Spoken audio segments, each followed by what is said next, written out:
Why you always in the mood? I'm acting brand new.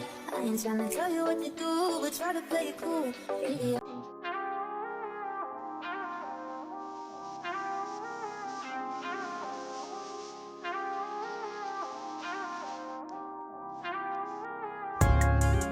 Hey friends, so welcome back. Welcome to a video. So I think I'm doing something new. I'm gonna incorporate this in my vlogs and my everyday life videos on my YouTube page. So I want to incorporate little episodes. This will be episode 1 of many to come, of little mini cooking vlogs. That's what I want to bring you guys. I want to bring you guys some mini cooking vlogs of things that I cook, on the daily from time to time. So this will be my first one, episode 1. I'm so excited for it.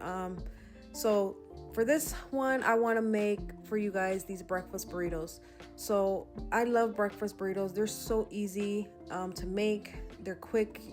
You can give them to your kids on the go, So I start off with 3 to 4 potatoes. I dice those real small, and then I fried those up and I set them aside. And then, as you've seen here, I have my chorizo that I cooked up, and now I'm just adding about half of a diced onion, and I'm going to just cook that up. And then I'm also going to add some of these green chilies. The green chilies, you can leave those in or take them out, but I like spicy. My kids really don't mind it. I believe at this time, these ones were not that spicy.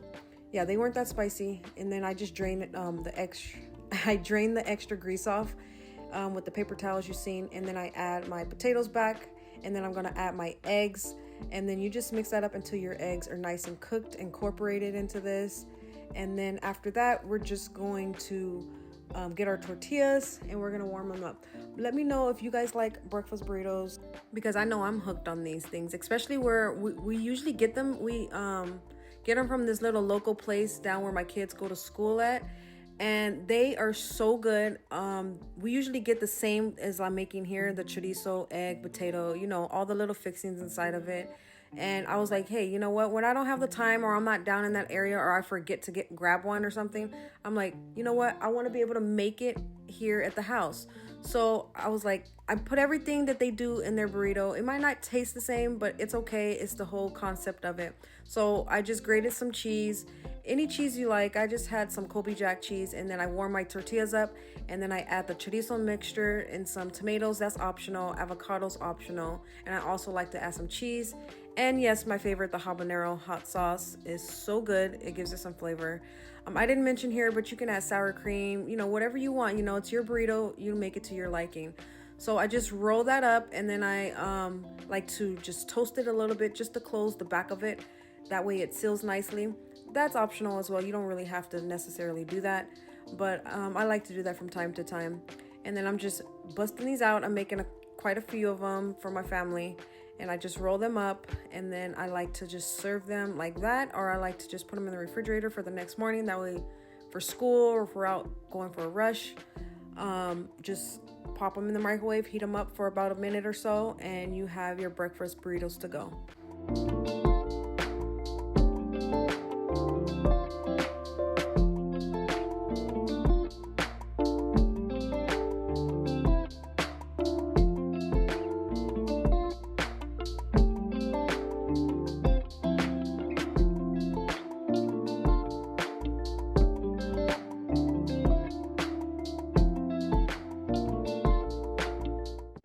Okay, so next up, guys, I'm cooking some chicken tinga. And what this is, it's just pretty much some type of meat, usually chicken, and it's just like shredded really finely, and it's cooked in a really good sauce, usually chipotle sauce.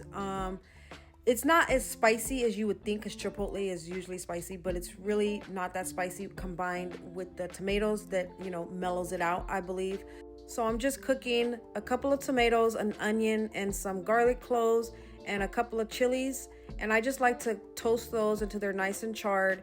And then you're going to see me add these to the blender once they get nice and soft like this. This is what you want. I think I should have added some more color to it, but it's okay. And then I go ahead and add salt to that mixture in the blender. And then I also add this chicken bouillon powder. You can leave that out and add more salt, but I feel like this gives it, that extra little that little kick, you know, that kick that you need. And then I add oregano to this. You can add the oregano, leave it out, add parsley, whatever, you know, seasoning you want. And then I just have this small little jar of chipotle. They have it in a can too. I have mine in a jar. And then I'm just going to add about 3 to 4 tablespoons depending on how you like it. You can also go one at a time and blend it and then taste it, and then you go from there depending on how spicy you want it, or you know, whatever flavor that you like. So I added about 3 to 4 tablespoons of those, and then I just blend it until it looks like this. I did strain mine. I strained it because due to the chilies, I don't want that little, like, you know, paper in there. So I strain it and then I set that aside. And then earlier I had my chicken cooking in the slow cooker for about 4 hours on high until it was tender like this. This was so tender, and I love doing chicken like this in the crock pot. It is so easy, so quick, and it's just very convenient. You see how tender this is, falling directly off of the bone. Look at that, falling off the bone, guys. So tender. And you can make so many different meals with this chicken. It doesn't have to be this. It can be anything. Chicken salad, chicken burritos, chicken taquitos, whatever you want. And then I just used some of that juice that came from the chicken in the crock pot, and I add it to there. Look at that liquid gold, guys. Do not discard of that. I'm telling you, do not discard that. Add it to your pot with that sauce mixture, and then you're gonna add some sliced onions in here. You're gonna give that a quick little mix and let that cook for about 5-7 minutes, you know, until your onions are kind of tender. And then I'm going ahead and throwing that chicken in there. Put that chicken in there. You're gonna mix it all up together, and this is what is called the chicken tinga. You see how it's starting to form and look like string. But yeah, so I mix that, and then it looks like this, and it is so good. Taste it for flavor. And then I wanted to make some homemade tostadas, but my husband had got these. I'm like, okay, that's fine. I'll make it maybe tomorrow when we have leftovers. That'll be fine. And then you go ahead and plate your tostada with this chicken tinga. And then I usually top it with like cabbage or lettuce. I didn't have either of those in my refrigerator, so I just added a lime on the side.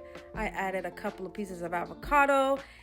Yeah, I didn't have my lettuce, but it's okay because, hey, this may do. And then I also add some cotija cheese.